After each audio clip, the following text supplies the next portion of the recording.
நீங்க இப்ப வரைக்கும் கம்பெனிஸ ஃபண்டமெண்டலா அனலைஸ் பண்ணியிருப்பீங்க.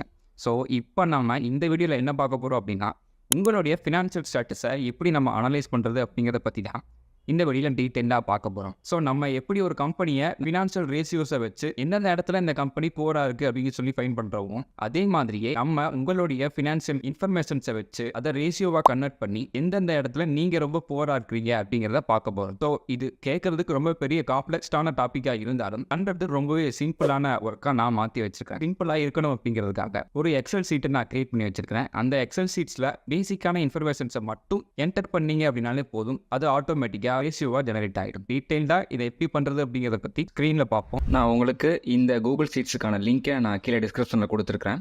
ஸோ அது வழியாக நீங்கள் ஈஸியாக இதை ஓப்பன் பண்ணிக்கலாம். இதில் பார்த்தீங்க அப்படின்னா நமக்கு 2 ஸ்லைட்ஸ் இருக்கும். ஓகேவா? ஃபர்ஸ்ட் என்ன அப்படின்னு சொல்லி பார்த்தீங்க அப்படின்னா இன்ஃபர்மேஷன் அப்படிங்கிற ஒரு ஸ்லைட் இருக்கும், ஒரு பேஜ் இருக்கும். ரெண்டாவது அனாலிசிஸ் அப்படிங்கிற ஒரு பேஜஸ் இருக்கும். ஓகேவா? ஸோ இதில் நீங்கள் பேசிக்காக எதுவுமே பண்ண போகிறது கிடையாது. உங்களுடைய பேசிக்கான டீட்டெயில்ஸை மட்டும் நீங்கள் ஃபில் பண்ணீங்க அப்படின்னா போதும். ஸோ உங்களுக்கு இதில் நம்பர்ஸ் எல்லாமே இருக்கும். இது எல்லாமே எக்ஸாம்பிள் நம்பர்ஸ்.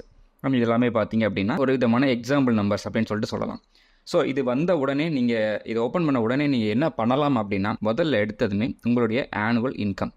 ஸோ உங்களுடைய ஆனுவல் இன்கம் அப்படிங்கிறது உங்களுடைய சேலரியாக மட்டும் கிடையாது. உங்களுக்கு வர டிவிடெண்ட் ஆகட்டும், நீங்கள் ஒரு பேங்க் எஃப்டியில் போட்டு வச்சிருக்கீங்க அப்படின்னா அதுலேருந்து கிடைக்கிற இன்ட்ரெஸ்ட், ஸோ இது எல்லாத்தையுமே சேர்த்து கம்பைண்டாக கிடைக்கக்கூடிய ஆனுவல் இன்கம் அப்படிங்கிறத நீங்கள் இந்த இடத்துல என்டர் பண்ணணும். ஓகேவா? ஸோ நான் எக்ஸாம்பிளுக்கு ஒரு நம்பரை 12 lakhs அப்படிங்கிறத நான் இங்கே என்டர் பண்ணியிருக்கிறேன். அடுத்ததாக சேவிங்ஸ் பெர் இயர் அப்படின்னு ஒன்று இருக்குது. ஸோ இதில் நம்ம என்ன பண்ணணும் அப்படின்னா, நீங்கள் ஒரு வருஷத்துக்கு எவ்வளோ சேவ் பண்ணுறீங்க, ஆக்சுவலாக எவ்வளோ சேவ் பண்ணிட்டு இருக்கீங்க அப்படிங்கிறத நீங்கள் என்டர் பண்ணணும். ஸோ இந்த இடத்துல பார்த்தீங்க அப்படின்னா நான் 36,000 அப்படிங்கிறத போட்டிருக்கேன். ஓகேவா? ஸோ நீங்கள் உண்மையாகவே எவ்வளோ சேவ் பண்ணுறீங்க அப்படிங்கிறத நீங்கள் என்டர் பண்ணணும். ஸோ இந்த இடத்துல நீங்கள் நோட் பண்ண வேண்டிய பாயிண்ட் என்ன அப்படின்னா, நீங்கள் என்பிஎஸ் அப்படிங்கிறதுக்காக பே பண்ணுவீங்க. அதை தவிர மற்ற டிடக்ஷனுக்காக, கம்பல்சரி டிடக்ஷன்ஸ்க்காக நீங்கள் பே பண்ணுவீங்க. ஸோ அதை எல்லாத்தையுமே பார்த்து அதில் ஏதாவது சேவிங்ஸ் ரிலேட்டடாக இருக்குதா அப்படிங்கிறத பார்த்து நீங்கள் அதையுமே இந்த இடத்துல ஆட் பண்ணி வச்சுக்கணும். ஸோ ஏன் அப்படின்னா, அந்த டிடக்ஷன் அப்படிங்கிறது நமக்கு ஹேண்டுக்கு வரல அப்படின்னாலும் அது எல்லாமே ஒரு விதத்தில் நமக்கான சேவிங்ஸ் அப்படின்னா நம்ம சொல்லணும். அதையும் நீங்கள் இந்த இடத்துல சேவிங்ஸ் பெர் இயர் அப்படிங்கிறத நீங்கள் எக்ஸாம்பிளாக ஆட் பண்ணணும். அதுக்கு அடுத்தது நீங்கள் ஓனா இன்வெஸ்ட் பண்ணுற அமௌண்ட், நீங்கள் இன்வெஸ்ட் பண்ணி வச்சுக்கிற எஃப்டி, லேண்ட்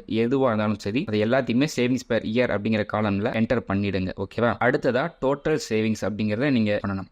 ஸோ இந்த இடத்துல டோட்டல் சேவிங்ஸ்க்கும் சேவிங்ஸ் பெர் இயருக்கும் டிஃப்ரென்ஸ் கண்டிப்பாக உங்களுக்கு தெரிஞ்சிருக்கும். ஸோ ஒரு வருஷத்தில் நீங்கள் எவ்வளோ இன்வெஸ்ட் பண்ணுறீங்க அப்படிங்கிற கேட்குறது தான் சேவிங்ஸ் பெர் இயர். டோட்டலாக கிட்டத்தட்ட நீங்கள் 10 வருஷமும் 30,000 இன்வெஸ்ட் பண்ணிக்கிட்டு வரீங்க அப்படின்னா, ஸோ அந்த கம்பைன்டு வேல்யூ தான் டோட்டல் சேவிங்ஸ். ஓகேவா? ஸோ இதில் எவ்வளோ அப்படிங்கிறத நீங்கள் என்டர் பண்ணிக்கோங்க. ஸோ இது எல்லாமே எக்ஸாம்பிளான அமௌண்ட், எக்ஸாம்பிளான ஒரு நம்பர். நான் அதை அப்படியே டிஃபால்ட்டாக விட்டுறேன். ஓகேவா? டோட்டல் அசட்ஸ் அப்படின்னு சொல்லிட்டு ஒன்று. ஸோ இந்த இடத்துல டோட்டல் சேவிங்ஸ்க்கும் டோட்டல் அசட்ஸுக்கும் சின்ன வித்தியாசம் தான். ஸோ நம்ம இந்த இடத்துல ஒரு சில பேர் என்ன சொல்லுவாங்க அப்படின்னா, டோட்டல் அசட்ஸில் நம்மளுடைய ஹோமையும் கூட, நம்ம தங்கி இருக்கிற ஹோமை கூட இன்க்ளூட் பண்ணிக்கலாம், பண்ற பைக்ஸை கூட டோட்டல் அசட்ஸில் இன்க்ளூட் பண்ணிக்கலாம் அப்படின்னு சொல்லிட்டு ஒரு சில கருத்தை பதிவு பண்ணுறாங்க. ஸோ அதுக்காக நம்ம இந்த டோட்டல் அசட்ஸ் அப்படிங்கிறதையுமே நம்ம ஆட் பண்ணி வச்சிருக்கிறோம். ஸோ டோட்டல் அசட்ஸ் அப்படிங்கிறதையுமே நீங்கள் என்டர் பண்ணிக்கலாம். ஓகேவா? ஸோ உங்ககிட்ட ஒரு சொந்தமாக ஒரு வீடு இருந்தாலும், ஒரு பைக் இருந்தாலும், ஸோ அதோட டிப்ரிசியேஷன் வேல்யூ எல்லாத்தையுமே மைனஸ் பண்ணிட்டு ஸோ நீங்கள் இதுக்குள்ள ஆட் பண்ணிக்கலாம். ஓகேவா? ஸோ இதுதான் டோட்டல் அசட்ஸ் அப்படிங்கிறது. ஸோ அதுக்கு அடுத்தது டோட்டல் லைபிலிட்டிஸ். உங்ககிட்ட எவ்வளோ லைபிலிட்டிஸ் இருக்குது அப்படிங்கிறத நீங்க இந்த இடத்துல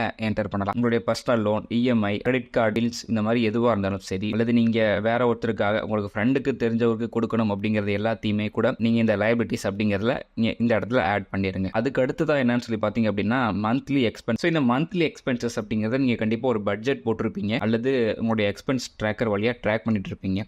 ஸோ அதிலேருந்து நீங்கள் எடுக்கலாம். இல்லை அப்படின்னா நீங்கள் இப்போவே ஒரு பேப்பரையும் பேனாவையும் எடுத்து ஒரு மாதத்துக்கு எவ்வளோ எக்ஸ்பென்சஸ் ஆகுது அப்படிங்கிறத நீங்கள் அந்த இடத்துல கால்குலேட் பண்ணி அதுக்கப்புறமா போடுங்க. ஸோ அதுக்கு அடுத்ததாக என்ன அப்படின்னா லிக்விட் அசட்ஸ் அப்படின்னு சொல்லிட்டு ஒரு காலம். இந்த லிக்விட் அசட்ஸ் அப்படின்னா என்ன அப்படின்னா, எந்தெந்த அசட்ஸ்லாம் நம்மளால ஈஸியாக லிக்விடேட் பண்ணிக்க முடியும், ஈஸியாக கேஷாக கன்வெர்ட் பண்ணிக்க முடியும் அப்படிங்கிறத சொல்கிறது தான் இந்த லிக்விட் அசட்ஸ் அப்படின்னு சொல்லிட்டு சொல்லுவோம். ஸோ கிட்டத்தட்ட நீங்கள் ஒரு 50,000 வந்து ஸ்டாக்ஸில் போட்டு வச்சிருக்கீங்க, ஒரு 20,000 பேங்க்ல வச்சிருக்கீங்க, இன்னொரு 20,000 லிக்விட் மியூச்சுவல் ஃபண்ட்ஸில் போட்டு வச்சிருக்கீங்க அப்படின்னா, ஸோ இந்த இடத்துல லிக்விட் அசட்ஸ் அப்படிங்கிறது இங்கே 20,000 பேங்க் அக்கௌண்ட்டில் இருக்கக்கூடிய 20,000, லிக்விட் ஃபண்ட்ஸில் இருக்கக்கூடிய இன்னொரு 20,000 தான். நீங்கள் ஸ்டாக்ஸில் போட்டு வச்சிருக்கிறத லிக்விட் ஃபண்ட்ஸ் அப்படிங்கிறதுல கணக்கில் வைக்காதீங்க அப்படிங்கிறத எல்லா எக்ஸ்பர்ட்ஸும் சொல்கிறாங்க. ஏன் அப்படின்னா, அது ஏதாவது ஒரு வொலட்டிலிட்டி அப்படிங்கிறதுனால அந்த 50,000 அப்படிங்கிறது 30,000 கூட ஆகலாம். ஸோ அதனால லிக்விட் அசட்ஸ் அப்படின்னு சொல்லி பார்க்கும்போது எவ்வளோ சீக்கிரம் ஈஸியாக அதை கன்வெர்ட் பண்ணிக்க முடியுமோ அதெல்லாமே லிக்விட் அசட்ஸ் அப்படிங்கிறத நீங்கள் சேர்க்கலாம். ஸோ இந்த இடத்துல நீங்கள் ஃபிசிக்கல் கோல்டு வச்சிருந்தீங்க அப்படின்னா அது அவ்வளோ சீக்கிரமாக லிக்விட் கேஷாக கன்வெர்ட் பண்ணிக்க முடியாது. ஸோ அதெல்லாமே கொஞ்சம் எக்ஸ்க்ளூட் பண்ணுறது அப்படிங்கிறது கரெக்டாக இருக்கும். ஸோ அதோட வேல்யூ என்ன அப்படிங்கிறத போடுங்க.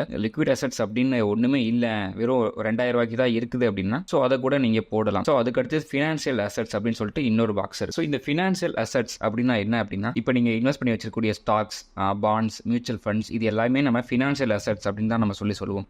ஸோ நம்ம அசட்ஸை 2 டைப்ஸாக ப்ராடராக பிரிக்கலாம், physical assets and financial assets அப்படின்னு சொல்லிட்டு. ஸோ ஃபிசிக்கல் அசட்ஸ் அப்படின்னு சொல்லி பார்க்கும்போது நம்மகிட்ட இருக்கிற லேண்ட், ஜுவல்ஸ் இதெல்லாமே நம்ம ஃபிசிக்கல் அசட்ஸ் அப்படின்னு சொல்லிட்டு சொல்லுவோம். ஸோ ஃபினான்ஷியல் அசட்ஸ் அப்படிங்கிறத எவ்வளோ இருக்குது அப்படிங்கிறத நீங்கள் கால்குலேட் பண்ணி அப்படியே என்டர் பண்ணிடுங்க. ஸோ அதுக்கு அடுத்து தான் மந்த்லி டெப்ட், ஒரு மாதத்துக்கு எவ்வளோ நீங்கள் டெப்டாக பே பண்ணுறீங்க அப்படிங்கிறத நீங்கள் இந்த இடத்துல போடணும். ஸோ இந்த இடத்துல டோட்டல் லைபிலிட்டிஸ்க்கும் மந்த்லி டெப்ட்டுக்கும் உள்ள டிஃப்ரென்ஸ் உங்களுக்கு புரியும்னு நினைக்கிறேன். உங்ககிட்ட டோட்டல் லைபிலிட்டிஸ் இப்போ என்கிட்ட வந்து பர்சனல் லோன் 2 lakhs இருக்குது அப்படின்னா நான் அதுக்காக மந்த்லி 20,000 பே பண்ணிக்கிட்டு இருக்கேன் அப்படின்னா அதுதான் என்னுடைய மந்த்லி டெப்ட். இந்த இடத்துல டோட்டல் லைபிலிட்டிஸ் அப்படிங்கிறது 2 lakhs. ஸோ உங்களுக்கு டிஃப்ரென்ஸ் புரியும் நினைக்கிறேன். ஸோ நீங்கள் மந்த்லி பே பண்ணிட்டு இருக்கிற டெப்ட்டை என்டர் பண்ணுங்க. எங்கிட்ட டெப்ட்டே இல்லை அப்படின்னா 0 அப்படிங்கிறத என்டர் பண்ணுங்க. ஸோ அதுக்கு அடுத்தது மந்த்லி சேலரி, உங்களுக்கு ஒரு மாதத்துக்கு எவ்வளோ சேலரி கிடைக்குது அப்படிங்கிறத நீங்கள் இந்த இடத்துல என்டர் பண்ணுங்க. 30,000 அப்படின்னா 30,000, ஒரு 15,000 அப்படின்னா 15,000. ஸோ அது என்ன வேல்யூவோ அதை நீங்கள் இந்த இடத்துல ஆக்சுவலாக உண்மையாக பார்த்து என்டர் பண்ணிடுங்க. ஸோ இது எல்லாத்தையுமே நீங்கள் ஃபில் பண்ணிட்டீங்க அப்படின்னா அடுத்ததாக அனாலிசிஸ் அப்படிங்கிற ஒரு பேஜ் வந்து. ஸோ இந்த பேஜில் பார்த்தீங்க அப்படின்னா ஒரு 4-5 ஐட்டம். ஸோ இதில் ரேஷியோ அப்படின்னு சொல்லி போட்டு அந்த என்னென்ன ரேஷியோ இருக்குமோ அதெல்லாமே இதில் இருக்கும். இது என்னென்ன அப்படிங்கிறத நான் உங்களுக்கு எக்ஸ்பிளைன் பண்ணிடுறேன். ஸோ இதுக்கான வேல்யூ இருக்கும், ஓகேவா. ஸோ இந்த இடத்துல உங்களுக்கு இண்டிகேட்டர் அப்படின்னு சொல்லிட்டு ஒன்று இருக்கும். ஸோ அதுக்கு அடுத்தது ஓவரால் ஸ்கோர் அப்படின்னு சொல்லி போட்டு நம்முடைய ஸ்கோர் என்ன அப்படிங்கிறத நமக்கு சொல்லும். 100க்கு நம்ம வெறும் 37 அப்படிங்கிறத நமக்கு இந்த இடத்துல சொல்லுது. என்ன ரேஷியோ அப்படிங்கிறத நான் உங்களுக்கு இந்த இடத்துல சிம்பிளா சொல்றேன். ஸோ சேவிங்ஸ் ரேஷியோ அப்படின்னா என்ன அப்படின்னா ஒரு வருஷத்துக்கு நீங்க எவ்வளோ ஏர்ன் பண்றீங்க, அதுல எவ்வளோ நீங்க ஒரு வருஷத்துக்கு சேவ் பண்றீங்க அப்படிங்கிறத சொல்றது தான் இந்த சேவிங்ஸ் ரேஷியோ அப்படின்னு சொல்லிட்டு சொல்லுவோம். ஸோ இந்த இடத்துல வெறும் 3% தான் நான் என்னுடைய டோட்டல் ஏர்னிங்ஸ்ல நான் சேவ் பண்றேன் ஒரு வருஷத்துக்கு. ஸோ அப்படின்னு சொல்லி பார்த்தீங்க அப்படின்னா இது ரொம்ப பேடான ஒரு ஸ்கோர் அப்படின்னு சொல்லி நம்ம சொல்லலாம். நீங்கள் கண்டிப்பாக ஒரு வருஷத்துக்கு 30% சேவ் பண்ணீங்க, அட்லீஸ்ட் 20% சேவ் பண்ணீங்க அப்படின்னா தான் அது குட், ஓகேவா. ஸோ சேவிங்ஸ் ரேஷியோ அப்படின்னா ஒரு வருஷத்தில் ஏர்ன் பண்ணுற அமௌண்ட்டில் நீங்கள் எவ்வளோ ஒரு வருஷத்தில் சேவ் பண்ணுறீங்க அப்படிங்கிறத கம்பேர் பண்ணுறது தான் இந்த சேவிங்ஸ் ரேஷியோ அப்படிங்கிறது ஒன்று இருக்கும், ஓகேவா. ஸோ அதுக்கு அடுத்தது சேவிங்ஸ் டு இன்கம் ரேஷியோ அப்படின்னு சொல்லிட்டு ஒன்று இருக்கும். நீங்கள் சேவ் பண்ணி வச்சிருக்கிற சேவிங்ஸ் அமௌண்ட்டையும் உங்களுடைய சேலரியும் கம்பேர் பண்ணக்கூடியது தான் இந்த சேவிங்ஸ் டு இன்கம் ரேஷியோ அப்படிங்கிறத நம்ம சிம்பிளாக சொல்லலாம். ஸோ சிம்பிளாக சொல்லணும் அப்படின்னா 1 லட்ச ரூபா சம்பளம் வாங்குறேன் அப்படின்னா என்னுடைய சேவிங்ஸ் அப்படிங்கிறது 2 லட்சம் அப்படின்னா இந்த இடத்துல என்னுடைய சேவிங்ஸ் டு இன்கம் ரேஷியோ அப்படிங்கிறது 2 இருக்கும். நான் உங்களுக்கு எக்ஸாம்பிள் காட்டுறேன் பாருங்களேன். இந்த இடத்துல நான் 1 லட்ச ரூபா என்டர் பண்ணிக்கிறேன், இந்த இடத்துல நான் 2 லட்ச ரூபா என்டர் பண்ணிக்கிறேன். ஸோ இப்போ என்னுடைய ரேஷியோ பார்த்தீங்க அப்படின்னா 2 இருக்கு. ஸோ அதாவது உங்களுடைய சேலரியை விட உங்களுடைய சேவிங்ஸ் எவ்வளவு மடங்கு அதிகமாக இருக்குது அப்படிங்கிறத காட்டுறது தான் இந்த சேவிங்ஸ் டு இன்கம் ரேஷியோ அப்படின்னு சொல்லிட்டு சொல்லுவோம். ஸோ இந்த சேவிங்ஸ் டு இன்கம் ரேஷியோ அப்படிங்கிறது பார்த்தீங்க அப்படின்னா நீங்க இப்பதான் யங்கர் ஏஜ்ல இருக்கீங்க அப்படின்னா உங்களுக்கு ரொம்ப கம்மியாக தான் இருக்கும். ஸோ அதுக்கு அடுத்து தான் 3ஆவதா லிவரேஜ் ரேஷியோ அப்படின்னு சொல்லிட்டு ஒன்று இருக்கும். ஸோ இந்த லிவரேஜ் ரேஷியோ என்ன அப்படின்னா ஒரு அசட்டை நம்ம பில்ட் பண்றதுக்கு எவ்வளோ கடனை நம்ம யூஸ் பண்றோம் அப்படிங்கிறத நமக்கு சொல்றதுதான் இந்த லிவரேஜ் ரேஷியோ அப்படின்னு சொல்லிட்டு நம்ம சொல்லுவோம். ஸோ எக்ஸாம்பிளுக்கு நான் ஒரு ஹவுஸை பில்ட் பண்ண போறேன், ஹவுஸை கட்ட போறேன் அப்படின்னா 10 lakhs என்னுடைய ஹவுஸ்க்கான பட்ஜெட் அப்படின்னா நான் அதில் 5 lakhs நான் கடனை யூஸ் பண்ண அப்படின்னா என்னுடைய லிவரேஜ் ரேஷியோ அப்படிங்கிறது 50% இருக்கும். நான் உங்களுக்கு எக்ஸாம்பிள் காட்டணும் அப்படின்னா என்னுடைய டோட்டல் அசட்ஸ் நான் எக்ஸாம்பிளுக்கு 70,000 போடுறேன், என்னுடைய டோட்டல் லைபிலிட்டிஸ் நான் ஒரு 35 போடுறேன். இப்போ பார்த்தீங்க அப்படின்னா 50 அப்படிங்கிறது மாதிரி இருக்கும், ஓகேவா. ஸோ இதை கம்பேர் பண்றது தான் இந்த லிவரேஜ் ரேஷியோ அப்படிங்கிற இந்த ரேஷியோ. ஸோ இப்போ பார்த்தீங்க அப்படின்னா நீட்ஸ் இம்ப்ரூவ்மெண்ட் அப்படின்னு சொல்லிட்டு நமக்கு ஒரு காலம் புதுசாக ஓப்பன் ஆயிருக்கு. ஸோ நீங்கள் இந்த இடத்துல என்னென்ன இன்புட்ஸை கொடுக்குறீங்களோ அதுக்கேற்ற மாதிரி இது எல்லாமே சேஞ்ச் ஆகிக்கும், ஓகேவா. ஸோ அதுக்கு அடுத்தது நெட்வொர்த் அப்படின்னா கண்டிப்பாக நீங்கள் நிறைய இடத்துல கேள்விப்பட்டிருப்பீங்க. உங்களுடைய total assets minus total liabilities, ஓகேவா.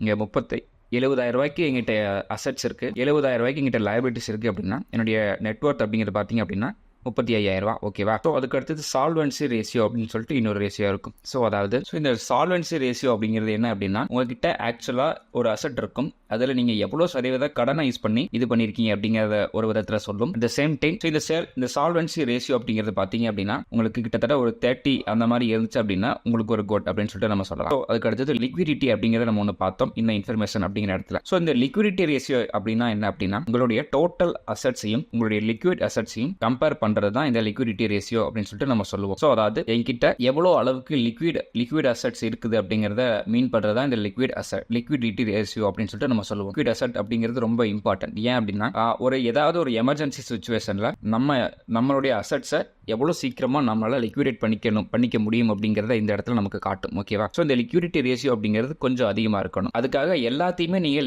லிக்விடாகவே வச்சிருந்தீங்க அப்படின்னா உங்களுக்கு ரிட்டர்ன்ஸ் அப்படிங்கிறதும் கிடைக்காது.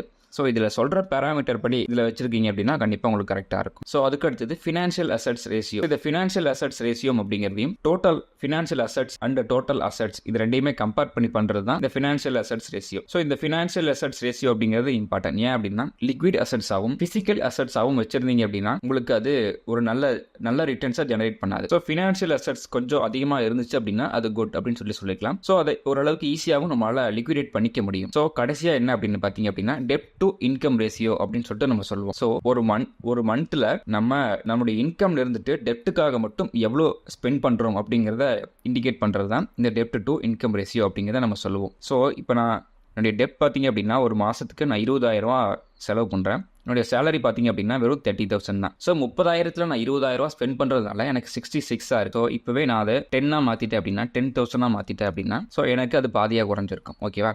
ஸோ நான் 30,000 வெறும் 10,000 மட்டும் நான் என்னுடைய டெட்டுக்காக மந்த்லி ஸ்பெண்ட் பண்ணுறதுனால இந்த ரேஷியோ அப்படிங்கிறது குறைஞ்சிருக்கு. ஓகேவா? ஸோ இதை மாதிரி தான் நீங்கள் உங்களுடைய பேசிக்கான இன்புட்ஸை நீங்கள் என்டர் பண்ணி நீங்கள் எந்த இடத்துல இருக்கீங்க, நீங்கள் எதை எல்லாத்தையும் இம்ப்ரூவ் பண்ணணும் அப்படிங்கிறத இந்த இடத்துல நீங்கள் பார்த்து ஃபைன் பண்ணிக்க முடியும். ஓகேவா?